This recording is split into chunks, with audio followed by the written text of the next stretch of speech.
welcome to another episode of All Hands on Deck. I'm Katherine McBean, and today I'm wearing my People's Food and Farming hat. As you're aware, my last instalment, if you like, was about the farming situation, and I want to take that a step further today.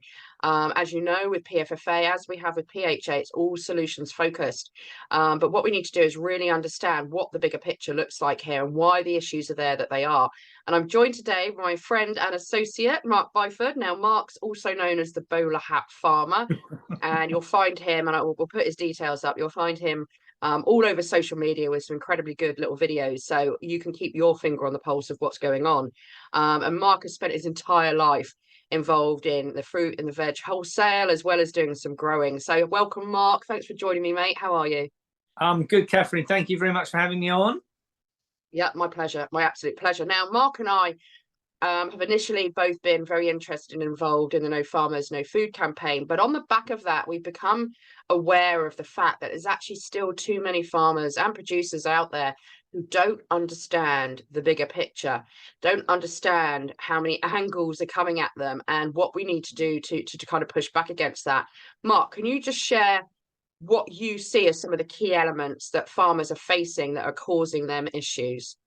Yeah, sure. I think there's three really, Katherine. So if you look at the cost of production, I know that, Tesco's, for instance, are paying a farmer 36 pence for a litre of milk, and their cost of production is 42 pence. Well, if every time the tanker goes up the drive, you lose £200 or £300, you can't keep doing that day in, day out, day in, day out. So that has to change. So cost of production, whether that is for the feed, whether that's for the diesel, whether that's for the electricity, whatever that looks like, that cost of production in the last 18 months has gone through the roof. We've also got on top of that, which is also instigating part of the cost side, is the green initiatives. This net zero malarkey, what's coming down the line, is just terrifying. I think of all the things that people get bombarded with at the moment, Katherine, the net zero is that little dark secret hidden away that most people aren't really aware of yet. They might have heard of 15-minute cities, they might have heard of global warming, but this underlying current, which is sitting there, which is being pushed down by the WEF, is really, really dangerous for the human race. So on top of those two, and this also kind of rolls into the third one as well. So the third one is to do with the price that supermarkets are paying producers, growers, and not just supermarkets, pack houses and producers who, people like Kellogg's or someone like that one might produce food. They are hounding the farmers more and more and more to beat that price down and down and down what they pay. And that just does not stack up. Now, part of that is coming because of the green initiatives, because the WEF are pushing down onto the banks are pushing down onto the people they're shareholders for, and all of this has been driven down that they have to take part in this. And that's coming down. The last people in the line to this are us, but in between us as the consumer and the government sits the farmers, and the farmers are being hounded to not grow food, and that, to me, is just suicidal.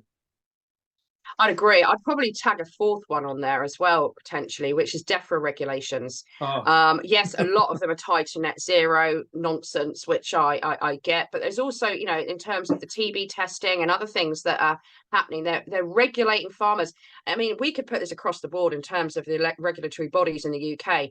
They're all, as far as I can see, got an element of corruption involved with them, but none of them are serving the purpose they should, which is helping the people of this country to have easier and better lives.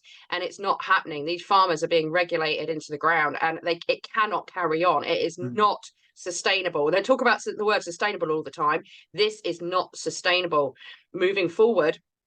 The farmers, so many farmers aren't aware of just how cornered they are. I think some of them have got their finger a bit on the pulse, but I don't think across the board enough farmers and producers understand where this heads. They're seeing the right here and now, but they're not looking ahead as where this goes if we allow it to continue. So I know that you and I and several others have come together to kind of form a plan on how we can help farmers genuinely. I mean, going and buying some beef off them, great, super, keep it going. But actually, there's a heck of a lot more that we, the people, can do. So from a PFFA point of view, and I know that you're aware of this, Mark, but just to share with viewers, what we're doing is over the coming weeks, and the next couple of weeks, we're going to be putting together a video which will highlight to farmers just what the situation is. We're going to keep it succinct and to the point, but just what the situation is. But then we're also going to share with them what solutions we're looking at. How do we actually stop this? Because I don't know about you, Mark. I know there's lots of great intentions with the no farmers, no food, but I very much feel if all you want to do is try and negotiate with the supermarkets or negotiate with DEFRA, you might as well be trying to negotiate with terrorists. It really isn't going to bring the long-term solutions that we're looking for, whilst those centralized organizations control the power over agriculture. Would you agree with that? 100%. I think what I would say, Katherine, is I posted a video up yesterday, just sort of putting to the public about food revolution, what's coming. And that video had 20,000 views overnight. And the biggest thing on all of that is that the support is 100% from the public. You know, we're not talking about, oh, you know, there's a few people interested in this. Like, if you'd have posted up 5 years ago saying, oh, about food revolution, people would have gone, that's nice. This is absolutely bang on the money now. And I think people are waking up to the fact that, you know, we've got so many things rolled into this. You know, cost of living for people has gone through the roof. And when you actually look at why electricity went up or why gas went up, why oil went up, there's no real reason. It just went up. So someone's forcing that. I think that's been done deliberately. I think that's been put in place 100% to force the price of food up, to force farmers and food producers out of business, to force the end goal, which is to make everybody hungry so that they have to go cap in hand to the government for supplies. And I don't want to take part in that. No. It's interesting you raised that video as well, because I just posted it about an hour ago and it's already had thousands and thousands of views. When we put out a post to say, hey, we're going to have a public forum on this, which I'll explain more about in a minute, we had literally hundreds of people saying, how can I help? How can I help? Yeah. So the public are ready. The public are geared up. I think at the moment, one of the issues is farmers and producers aren't fully aware or are apprehensive about upsetting the current supply chain, because quite honestly, if you're producing 50,000 eggs a day, how can you do that by dealing direct with the public based on the current infrastructure? It's almost impossible. So what we want to do is do this video, get it in front of as many farmers and producers as we can. And we're going to ask the public to help with that, but we're already going to tap into current farmers meetings and so forth to make sure the farmers are fully au fait with the situation. Then what we're going to do is do a public Zoom over the next few weeks and invite as many of the public on board and share the options that we've got. I mean, as PFFA, we're collaborating with Open Food Network, we're collaborating with the Pharmacy Cooperative, and there's several others that are doing fantastic work across the UK and getting these routes to market into place. And they all look a little bit different, and that's fine because we actually need as many options as we can.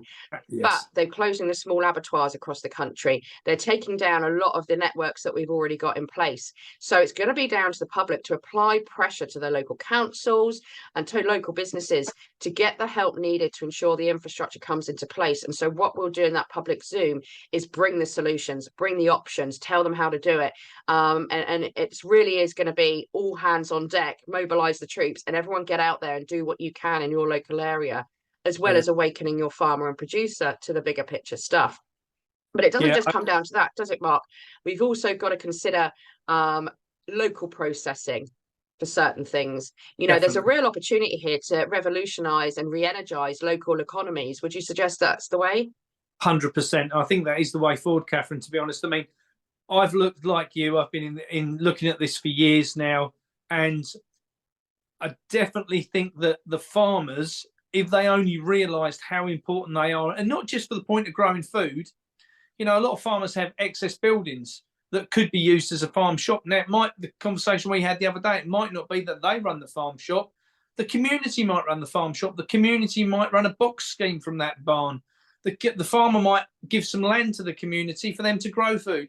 There's so many options in all of this. And I think that's what excites me about this, really, is, you know, when you look at the main supply chain, you only need to go back to 2020 and see how absolutely vulnerable that is. And I think then it was vulnerable. Now it's destroyed. I think it's just hanging in there by its fingernails.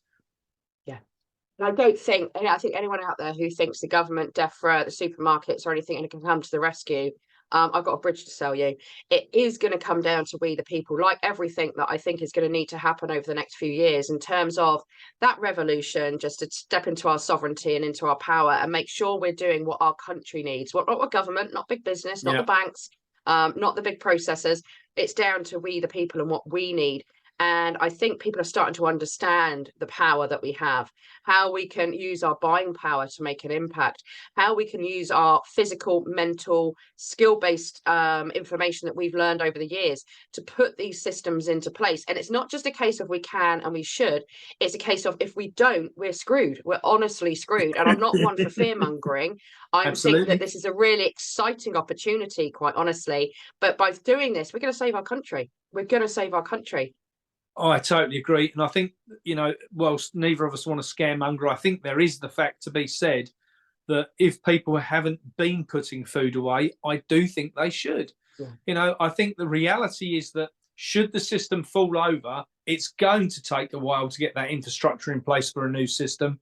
And when you look at how vulnerable the existing system is, that is really scarily dangerous. I mean, I spoke to a friend who works for Tesco's, and he made a point. He's a high up in Tesco's management, and said pre-pandemic they held 100% stock in the shop, in the warehouse, 100%. After the pandemic, they were down to 67% less stock in a shop. So between the stock, the shop stock, the warehouse stock, and the backup stock. So and now that's gone up to 78% less stock than pre-pandemic. Well, if you take that as a scenario, last time the food lasted about 3 days. Yeah. This time you're looking at it and you're going to be going, you'll be lucky if you see 4 o'clock. So, yeah. And that to me says people do need to be stocking up. It might only take a few days for it to be resolved, a few weeks, a few months. Who knows? Do you want to be left, not being able to feed the kids, the grandkids? That scares me more than anything, Katherine. The thought that I'm a big boy. I've prepared for several years now, but kids and grandkids, that worries me. Yeah, absolutely. No, we've been sort of singing from that hymn sheet for a while, and in all honesty, it's a sensible thing to do. They say that everyone's the majority are only 1 month from being bankrupt. If you're going to hit a tough month, I've always said to people, get a month's worth of food in. You don't know when you're going to have a tough month. You don't know when things are going to be difficult for you. It's actually just a really sensible step to take. And you don't need to spend a fortune. You can go every week and just get 20 quid's worth here, 15 quid's worth there, whatever you can afford. Get some tinned goods in, whatever that might look like, just so you've got some nutrition. And as always, with the PFFA, if you've got the space, grow your own. Go onto our website, go and see. Or it doesn't matter if you've never grown a thing in your life. All the handy hints, tips, guidance is on our website, and there's others out there that it's easily accessible. Go and start growing your own as much as you possibly can, and you'll get a lot of pleasure out of it as well. It's a very, very practical solution, but you'll get a lot of pleasure out of it as well. So just head to the-pffa.org. Now, in terms of bringing in new infrastructure, I think you'd probably agree with me that we're going to need financial investment. But the biggest asset we can have is the people. If everyone gets up and walks in the same direction and gets on with this, those solutions will come a lot quicker. Would you suggest that this really is the opportunity for a food revolution across the UK, and hopefully other countries might follow suit? Yeah, the video I did yesterday, I said, let's have a revolution. You don't need to grab your pitchfork. This is about your knife and your fork. Yeah. And I do think that within this, there's several things got to change, in my opinion. So farmers have got to change the way they produce food. The public have got to change the way they buy food. And somewhere in between those two things sits what I believe to be a better system. Now, like you said, Katherine, that might be 50 different options within there of how people get that food. But the important thing is that people still end up with something on the dinner plate. And what I think will happen is that the quality of that food that they're paying for in a new system is going to be far superior than what they're getting at the moment. Because unfortunately, it's all about cost in the old system. And it's all about cost because of one thing, profits for shareholders. And that just does not work when food's involved. What we need is a sustainable system that feeds the people, and earns money. You know, at the end of the day, farmers can't keep going to work, not earning any money, and having to sell off another field for building, you know, or whatever, however they need to raise that money just to survive. That's ridiculous. You know, from coming from the farming background, the farming family, you look at things and you think to yourself, we need to go back to how we were doing things 50 years ago. Before the chemicals came into play, before the big pharma came into play, before chemical companies took over, whether it's farming, pharmaceutical, whatever it, you know, we need to go take a complete step back 50 years. Everything needs to be about local, whether it's locally grown, locally sourced, locally produced, and it needs to be for local people. Cash as well, Katherine, is, you know, I know they keep talking about digital IDs. The cash to me is the importance in this, because it's the bit what keeps it spinning. If I go to the butcher and I give the butcher £20, the butcher can then go and spend it with the greengrocer, you know, and anybody else, and it just goes around in circles.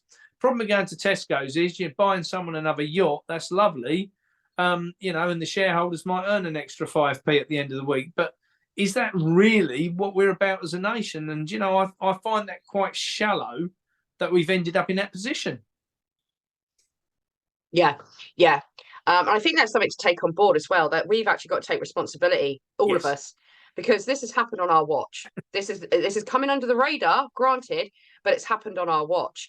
And I also agree with you that we've got to change the way we farm again. And it is actually taking on more traditional methods. This isn't rocket science at all. You know, it's trying to explain, because a lot of people say, oh, you know, all the chemicals and whatnot they're putting on the ground, it's awful. Yeah, okay, absolutely. There's a reason that's happened. The supermarket, for those that aren't aware, the supermarkets very, very cleverly, a number of years ago, they started encouraging farmers and producers to move towards a specialism of an area. So it's more of a monocrop or monoproduct culture. And as a result of that, what happens is you get disease buildup in the soil, in the ground, because you're just planting the same things over and over. Now, nature has a beautiful way of helping each other out. So if you take on something that's far more rotational in terms of what you're growing or what you're putting on that land. So, for example, your animals can go in after certain crops have gone in or certain vegetables have gone in, and they'll do a beautiful job of clearing that land for you, and they'll get all the nutrients and lots of goodness that they need to survive. And what that does, by having a mixed farming approach, i.e. a farmer does a bit of crop, maybe they do a bit of cereal, maybe they do some animals, maybe they do some veggies. What you're doing with that is they're supplying themselves with multiple routes to market. So if the weather's horrific one season and the harvest is terrible, they're not completely screwed over financially. They have other routes to market for that element of the season. And it also heals the land. It's better for the environment around us. Big reduction in chemical usage. Granted, there might be a bit of a transition period, but big reduction in chemical usage, which only benefits all of us.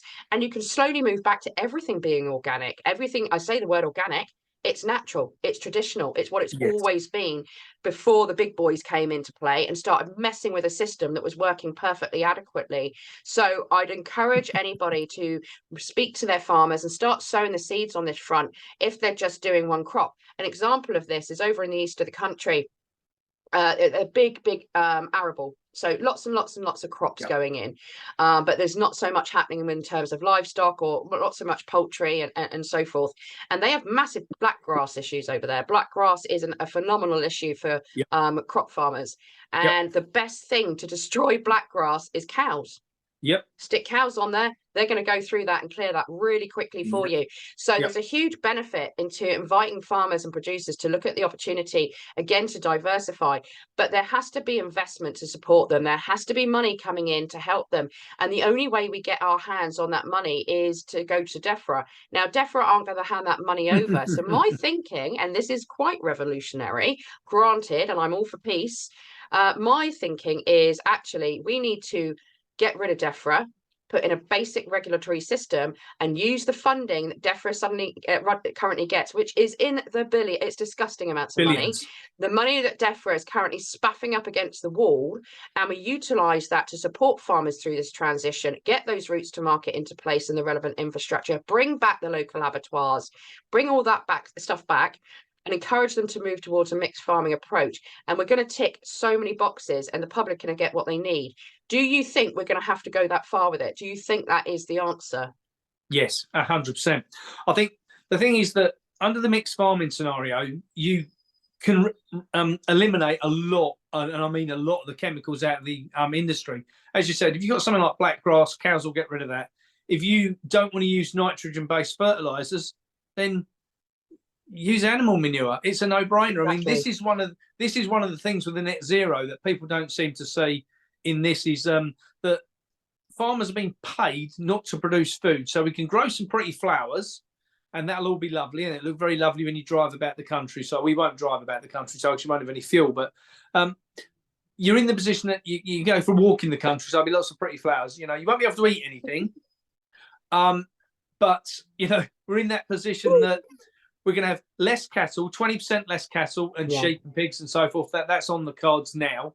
But it doesn't stop at the 20%. We both know that. Once they've got the 20% out of the way, they'll go to the next 20%. So all the time, they're chipping away at what the farmer's got at present. Yeah. Whether that's the amount of land they've got, they chip away with planning permissions. Whether it's the amount of food they grow, they chip away with saying, don't grow, you know, wheat or barley or whatever it might be, or don't graze cattle, have less cattle, grow less food. And you can see that they're just bringing it in and in and in, not only for the farmers, but for the public as well. And that's the side, you know, I say what scares me is that how quick this has happened, Katherine. A friend of mine posted on a comment yesterday on one of my on that video I spoke about, and he said, well, Mark, how did this happen? And I said, we allowed it. And we didn't know we had, but like you said, it's been really stealthily delivered. Yeah. Very well delivered as well, professionally, I have to say.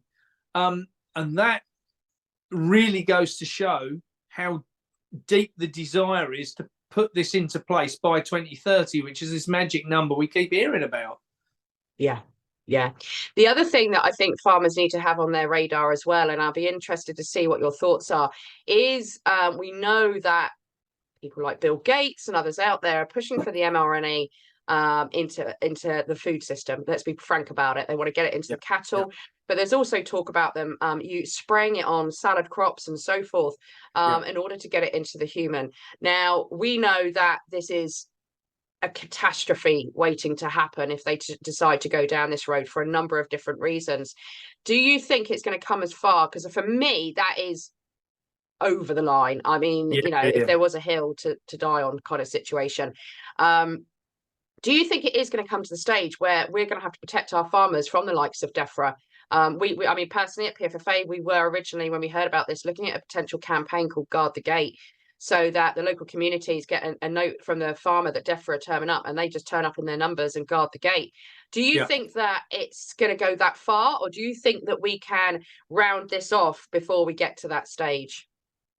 That's a difficult one, Katherine. The reason I say, I think from our side as the consumers, we need to be conscious we may need to guard the gate.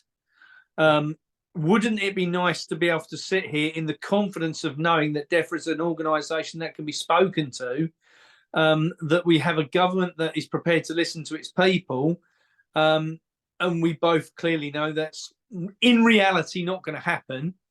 You know, it's a bit like taking the approach that we'll sit down with supermarkets and, you know, hopefully they'll agree to what we want, you know, because we're the farmers.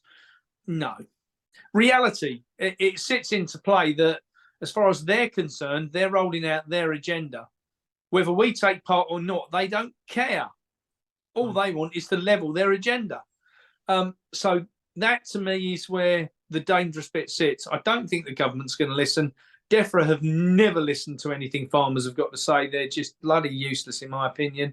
And I do think that we are in the position that people will have to make a stand. And I say people as in the farmers, the general public especially. The general public need to realise that their, not only their future, but their future of their children, the grandchildren, all the way down the line, sits in what happens in the next 5 years. Absolutely. And we can talk about 2030. The reality is that by 2030, they want this in place. So this Yes, too isn't a late. case of we've got 6 years. They want it all in place, done and dusted by then. You know, I still stand by the fact that the biggest carbon they want to remove from this planet is the human race. That's us, you know, and that, you know, is scary. I think, Katherine, one thing which people didn't understand in the early days, and I'm sure I'm right on this, people have said about how much land Bill Gates bought up across America. You know, he's the biggest single owner of land now across America. People say, oh, that, you know, that's because he's going to, you know, get into farming. And no, if you want to starve the population, the quickest way to do it is not grow any food. Exactly. If you own all the land and you want to push, I don't know, for argument's sake, soya-based meats, which he owns a lot of companies involved in that, genetically modified, lab-grown meat, whatever it might be, or bugs, whatever that might be. He owns all the systems already. And not just him. I will say not just him. I'm not just picking on Bill Gates here, but there is that fact that he does own all the companies that will benefit from these changes. Yeah. You know, and you have to look at that and think, do we really want to be in that position? I mean, I don't know if you saw the report what came around recently from Sainsbury's about how they want to manufacture our food in the future, not grow it, manufacture it. It's brutal reading, Mark. It was brutal reading. I was almost blowing my top when I read it. It was disgusting. And it shows where the big guys are thinking. And this takes me back round again to where the farmers seem to be in the majority at the moment in terms of their thinking that they can negotiate with these people. You can't negotiate with these people, guys. You cannot negotiate with these people. No. They do not care about you. They do not care about us as beings of this country. And harsh as it sounds, it is the reality. They don't give a monkeys. They've got their own agendas and they want to pop those into place, which is why I think it's important that people like you and I and so many others are now having these conversations about what comes next. What do we do? Yeah. Because if farmers aren't going to understand the situation, it's going to be down to us, we the people, to get this information in front of them, to get them to understand the severity of the situation and show them where the solutions are. But it's very much down to we the people to bring those solutions. And this is how I think we truly support farmers. This is how we truly make a difference for them, is to get this infrastructure into place and get people awake to the bigger picture of it so that they understand the importance of going directly or working with those that are helping to support farmers, get it out into the community. And like I say, with the public Zoom coming up, we're going to have a whole plethora of solutions and how you guys can mobilize and make sure we get this going, because this really is, I keep using the word revolution, and I don't like to think people are thinking I'm thinking going out with your pitchforks. I'm not suggesting that. What I'm saying is you absolutely ignore the central powers and how they want you to shop and how they want you to get your food. Absolutely. And you do what is best for you and your other people of this country. And that very much includes the farmers and growers. And that solution is key. Go on. Sorry, love.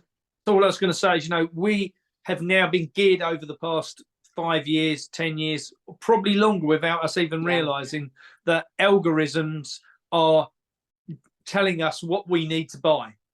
You know, the consumerism in the background, what corporations own, has spent trillions getting us to spend tens of trillions. Yeah. And that's the bit what people need to understand. You know, you have no control over your food system at the moment. You have no control over your thoughts even. I think you'd agree with me, Katherine, that this isn't just about food. You know, this takes in the digital ID, the jibby jabs, whatever it might do. It's all connected, and it's all part of an agenda which is deep, dark, and dangerous. Yeah, absolutely. And I couldn't agree with you more. The thing is, this is what I was trying to explain to farmers recently.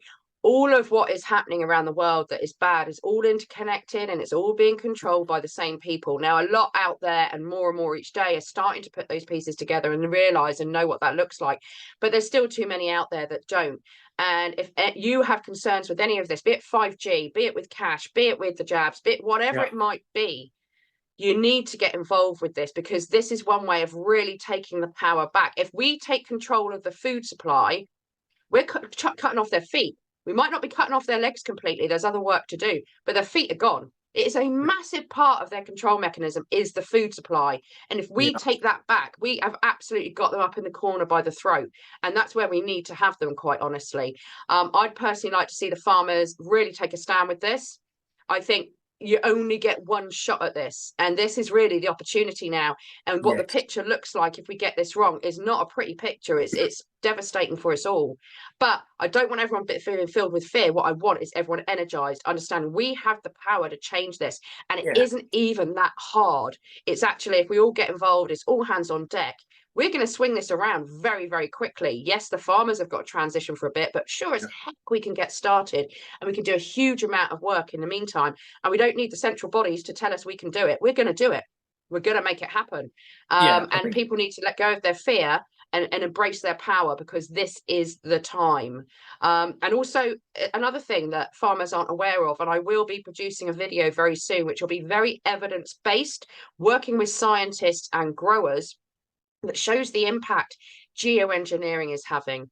What people don't realize is that, you know, for all the net zero and the climate crisis narrative that they've got, they're very much in control of that with the use of geoengineering and being able to interfere with farmers growing at certain times of the year so they know their crops will fail.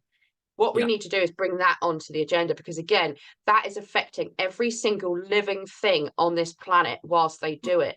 And we will only have the power to take that away when we have the power across the country and we step into it.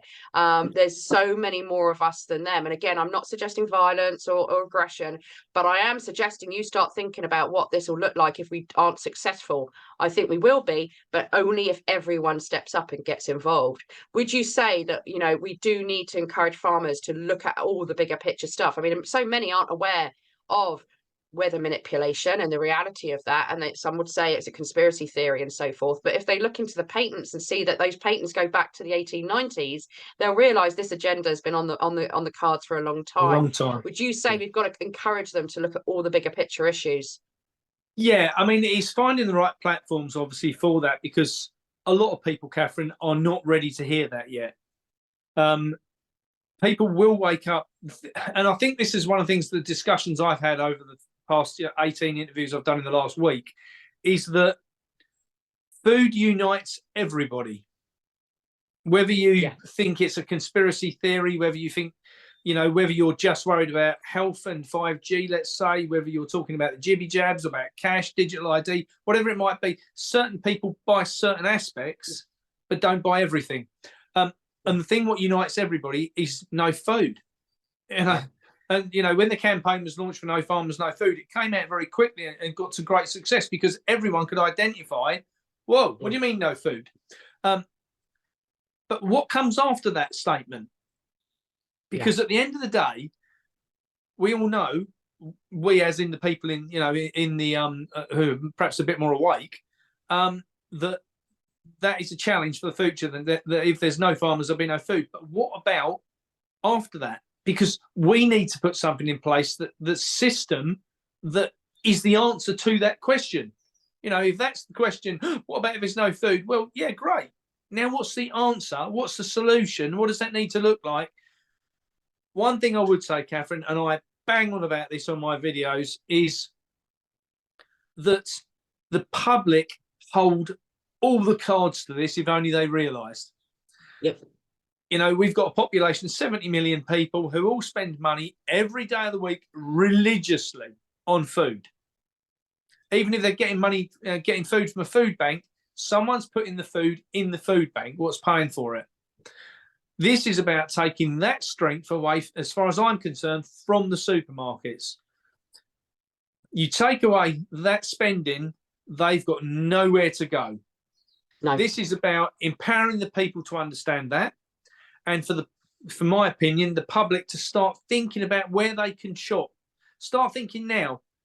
Everyone's, you know, I went into the butcher's this morning. He's got a lovely little yellow sign in the window I'd given him, and he says to me, "Oh, how's your campaign going? You know, with saving the farmers and getting more people shopping in places like this." I said, "Really well." He said, "Do you know what?" He said, "I've had dozens of people come in here who said about that poster." He said, and they've gone on to say about how they're coming back to support us because they've seen it on social media that the farmers need our support. He said, so you must be making an indent into that. Now, I think that speaks to me volumes, because he's just one butcher in a tiny little shop in the middle of nowhere, and he's heard about the campaigns, which are, and I'm not just talking about one campaign, campaigns, and that's what I think is important in this. What you said earlier, this is about everyone working together. All of the organisations that are involved around the food industry, the public, the farmers, the doctor, the dentist, the candlestick maker, whoever it might be, needs to be involved in this to move this forward. The public hold the key. The public hold the money to buy their food. And everyone will say, oh, well, it's more expensive if I go down that road. But what do you want? Do you want longevity in being able to survive on the planet, or do you want to go for the option we haven't got any farms to grow any food? There has to be, a bit in the middle. And I think, Katherine, what's important on this is you and I both know that DEFRA's got billions in the kitty each year, which has been squandered, right? It's been paying off existing problems from the past. It's been coming up with great new ideas that have no relevance to the bloody world we live in. If that money was spent on paying the farmers, I hate to say this, but whether that's a basic living wage, or that money is put towards the infrastructure that pays for farmers to be able to produce something and bring it to market. There's so many different options out there that that could fund these things. And I do think that, Katherine, that we mustn't underestimate the power of the public. Because the public, if you got all of the public on board, you wouldn't have any problem raising the money. No, absolutely know that as fact. Because, over the last few weeks, I've been running the campaign locally, and for posters and banners and things like that, I've had people stopping me on the street. Can I just give you £20? Can I just give you £50? Can I send you some money through? The public are so ready for this. It's scary. And I'm not just talking about, conspiracy theorists, future thinkers, forward thinkers, whatever it might be. I'm talking about Joe Public. And on from, the butcher, I'm obviously in the vegetable trade. A lot of the small shops, their orders are going up. And they've said that over the past few months, they've noticed since Christmas, especially when they would normally drop right down, they're actually not. Their takings are going up on the veg side. And that says to me that the public are starting to make that move. And I think, I think it's down to people like ourselves who do have the opportunity and platforms to get out there and tell people what is going on, and to get them to understand how they hold the key to addressing it. Yeah, absolutely. And interestingly, you're saying about, what's being spent and the amount of money now that's moving, hopefully starting to head back towards the more community-based retailers as well as farmers. If we're taking out a whole bunch of the middlemen from the picture, farmers can sell their produce at affordable prices and still absolutely make more than enough money to keep them happy. There again, maybe a transition where we do need a basic income, or we do need a little bit of subsidies. But I know every single farmer I have spoken to so far does not want to be relying on subsidies. No, they just want to be making their money. But at the moment, they're stuck between a rock and a hard place. Whereas if we can set up the infrastructure and the outlets for them to be able to sell more direct, or through one maybe other cycle of that system, they're going to be making so much more money that it won't be long before they no longer need subsidies or handouts, as that's how they see it. Subsidies or handouts, they'll be able to stand on their own 2 feet and make enough profit to survive, and not just survive, but thrive, not be struggling for every single penny. And it's actually not difficult. None of this is hard. Like you say, if you harness the power of the people, this is done. It's done. Give it a few years, we're there. Katherine, you've only got to look what happened after the Second World War. It was, the dig for victory was so successful because it had to be. When people realised there wasn't going to be any food, they soon got on with it. And I think that's where we are now, is that at the moment, people love the concept of what we're talking about, but they haven't witnessed it on the shelf. What we need to do is make sure that people don't wait that long. because the minute it's not on the shelf, it's too late. You know, we all know. Yeah. We're now coming into growing season. So from my side, you know, within the next week, we'll start planting tomato seeds ready for the polytunnels. And that's something where a lot of farmers and a lot of nurseries and a lot of small growers do not have the capability to do everything themselves. And that's, again, where the public can get involved. Yeah. There must be thousands of people that would love to spend a day on a farm, whether that's feeding animals, mucking out, whatever, just to have a day out. And the same, I mean, on our farm, one of the things which we did for the past 8 years, we've had people coming on there year after year after year, elderly people especially, who just want to do something to make themselves still feel valued. You know, I had one lady, she used to come every year and she'd fill me about 10,000 flower pots with compost. That's all she wanted to do. And she loved it. You know, she'd come and she'd sieve all the compost out, fill all the pots, and she'd go home the end of every day, fill in 1,000, and she was chuffed to bits with what she'd done. Yeah. That self-worth is something else what's been stripped out of the country. People don't have that, you know, that desire to, you know, want to be part of anymore. You know, when I was a kid, if you went to the village had a fete every year, or we used to have, it's a knockout in between like 5 or 6 villages locally. And everyone knew everybody and everyone. Now you don't know anyone in the bloody next house to you. Yeah, no, this has been a massive message from both the People's Health Alliance and the People's Food and Farm Alliance. It is the power comes back to community, and those community connections are going to be what sustains us and helps us grow moving forward. And it's very, very important that we realise that again. And again, just to reiterate to you guys out there, the blueprints for how you set up a community growing group, how you find land, how you approach farmers, it's all on our website. And just so you know, some farmers are going to have a bit of land that they're not going to be able to afford to farm for a little while yet. And if with that being the case, we're currently drawing up the community farming blueprint. So a community farm blueprint. So those of you out there that are actually interested in taking this a little bit more seriously, maybe you've got some time and you'd like to expand, or maybe you haven't grown your own, do keep an eye out. That blueprint will be ready in a matter of weeks and it'll be added to our website. We'll let you know. But there's got to be more than one way. And even if some of this is temporary for just a few years till farmers are fully back in the picture and have done the transition they need, it's going to be essential we all get involved. I've got tiny space this year. I'm going to be monitoring and sharing with the public what I can achieve in a really, really, really small amount of space in terms of growing. And I'd encourage everyone to do the same. We're also going to be connecting up with an organic seed supplier to get some deals for you guys out there, which we'll hopefully have ready to roll in the next few weeks. So keep an eye out for that. And especially if you're a beginner, go to the website, see what you can find, and get on our socials, because we've got a number of experts, expert gardeners who follow on our socials, and they're very kindly keeping an eye out for any questions that you've got, so they can jump in and answer those questions where possible. So you're not alone in this.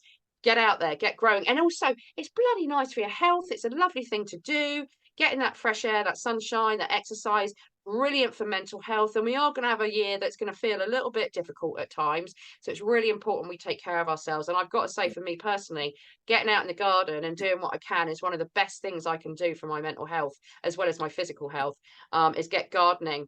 And I know that you, Mark, would be the same and encourage everyone to get out there and get on with it. Yeah, 100%. I mean, Katherine, I'm a coordinator with the Land Workers Alliance as well. And one of the biggest challenges until now has been that when I go to seminars and conferences with the LWA, is that people saying they would love to get involved, but there isn't the land for them to use. You know, all the council farms are more or less gone. Community supported agriculture that used to exist has kind of disappeared. And now you see the things like the CSAs coming up, which is proper community supported agriculture. And a lot of the Land Workers Alliance are involved in those. And that's one of the things which is the key to this, as far as I'm concerned. Farmers that have a piece of land, what they might be thinking at the moment, oh, do I put that into a subsidies program because it's an easy option? Well, is there another easy option?